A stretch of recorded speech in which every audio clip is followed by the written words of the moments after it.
اس سے ذرا اندازہ کریں وہ جو خبریں چل رہی ہیں کہ ملک وہ ایک انٹرم سیٹ اپ اس طرح کا لایا جا رہا ہے، اس طرح کی ایک ٹیکنوکریٹس کا سیٹ اپ لایا جا رہا ہے جو معیشت کو چلائیں گے، کیونکہ ملک کے دیوالیہ ہونے کی خبریں آ رہی ہیں۔ لہٰذا آرمی چیف کی آج کی ملاقات ہونا اور کل کی نیشنل سیکیورٹی کمیٹی کے اندر معیشت پر بریفنگ دینا فوجی قیادت کو، یہ بہت اہم چیز ہے کہ فوج معیشت کو سیریس لے رہی ہے کہ معیشت اگر نہیں ٹھیک ہوگی۔ یہ بھی ذرا دیکھیے نا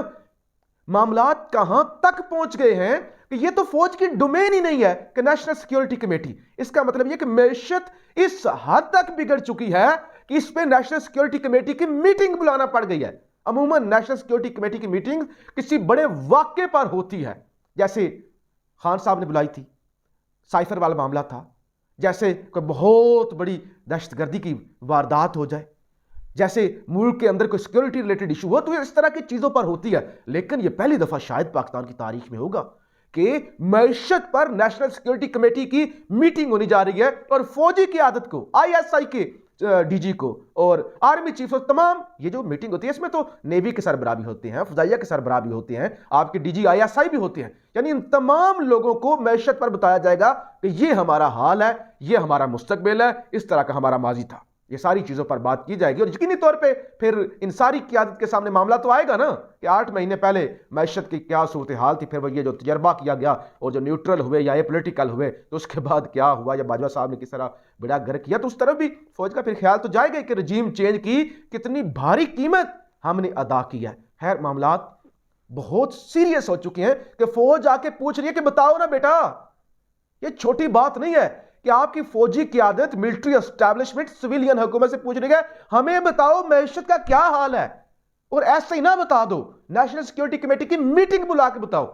یہ کوئی عام چیز نہیں ہے، معاملات کافی حد تک سیریس ہو چکے ہیں۔ اب جناب خان صاحب آج جو ہے ایک وفد ایم این ایز کا اسپیکر سے ملا اور اسپیکر سے جو ان کی ملاقات ہوئی اس میں پھر سبحان اللہ کیا خان کے ساتھ کیا جا رہا ہے، کیا M N As P T I کے خان کے ساتھ کر رہے ہیں۔ جناب تقریباً 22 ایم این ایز نے اسپیکر کو فون کیا ہے، 22 نے، کہ بھائی جی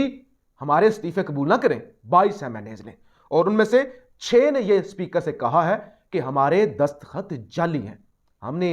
وہ جو ریزائن کیا ہے نا، یہ جو استعفیٰ لکھا ہے تو ہم نے نہیں لکھا، ہمارے سگنیچر بھی نہیں ہیں، 6 نے کہا ہے کہ ہمارے دستخط جعلی ہیں، لہذا ہمارا استعفیٰ قبول نہ کیا جائے۔ اور کچھ تو ایسے ہیں M N As P T I کے جو باقاعدہ حاضری لگاتے ہیں، حاضری لگا کے اپنی تنخواہ وصول کرتے ہیں،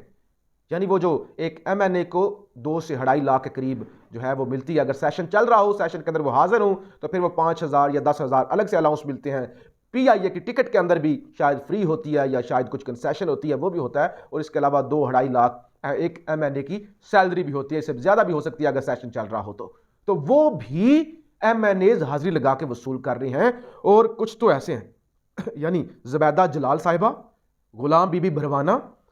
غلام محمد لالی، یہ وہ لوگ ہیں ایم این اے جنہوں نے باقاعدہ طور پہ چھٹی کی درخواست دی ہے کہ ہم جو اگر نہیں نا اسمبلی آ رہے پچھلے 7-8 مہینوں سے تو یہ ہم بیمار ہیں یا یہ ہے یا وہ ہے، یعنی ہمیں ہماری اس غیر حاضری کی بنیاد پہ ہمیں ڈسکوالیفائی نہ کیا جائے، ہمیں جو ہماری ممبرشپ ختم نہ کی جائے، ہماری تنخواہ نہ روکی جائے یا ہمارا استعفیٰ نہ قبول کیا جائے، بلکہ ہم تو باقاعدہ چھٹی لے رہے ہیں اور چھٹی لے کر ہم غیر حاضر ہیں، ادروائز ہم کوئی حکم عدولی نہیں کر رہے۔ لہذا جب یہ سارے انکشافات آئے ہیں سامنے اور وہاں پہ بیٹھے ہوئے سارا وفد ایک دوسرے کی طرف دیکھ رہا تھا کہ یہاں پہ تو تنخواہیں لے جا رہی ہیں، حاضریاں لگائی جا رہی ہیں، چھٹیاں لی جا رہی ہیں، فون کیے جا رہے ہیں، اسپیکر نے سارا ریکارڈ سامنے رکھا ہے، تو پھر جناب شاہ محمود قریشی اور پرویز خٹک کو خان صاحب نے لاہور بلایا ہے اور واضح موقف، یعنی استعفیٰ پر پی ٹی آئی کا واضح موقف کیا ہوگا کہ اگر اس موقف کو کوئی نہیں مانتا ہے میں نے تو اس کی چھٹی کروائی جائے، اس کو فارغ کیا جائے، اور پی ٹی آئی کا حتمی موقف کیا ہے اس پر بھی اس وقت زمان پار کے اندر مشاورت شروع ہو چکے ہیں۔ لیکن نو ڈاؤٹ یہ ایک بہت بڑی بغاوت ہے، یہ ایک بہت بڑی پارٹی ڈسپلن کی خلاف ورزی ہے، ایون خان کے ساتھ دھوکہ ہے کہ آپ کا لیڈر جا نہیں رہا، اسمبلی مخالفت کر رہا ہے، وہ استعفے دے چکا ہے اور آپ تنخواہیں لے رہے ہیں، حاضریاں لگا رہے ہیں، چھٹیاں لے رہے ہیں، یعنی یہ معاملہ بڑا عجیب و غریب ہے، یعنی کسی پر بھی خان اس وقت اعتماد نہیں کر سکتا اور سارے ہی اپنے مفاد کی خاطر جو ہیں اس وقت خان کے ساتھ اٹیچ ہیں، یہ سارے 2 نمبری کے اندر اپنے لگے ہوئے ہیں، کوئی بھی اس ملک کے ساتھ یا قوم کے ساتھ یا خان کی کاز کے ساتھ مخلص نہیں ہے۔ تو یہ معاملہ ہے، آپ کی رائے کا اظہار ضرور کیجیے گا۔ پاکستان زندہ باد۔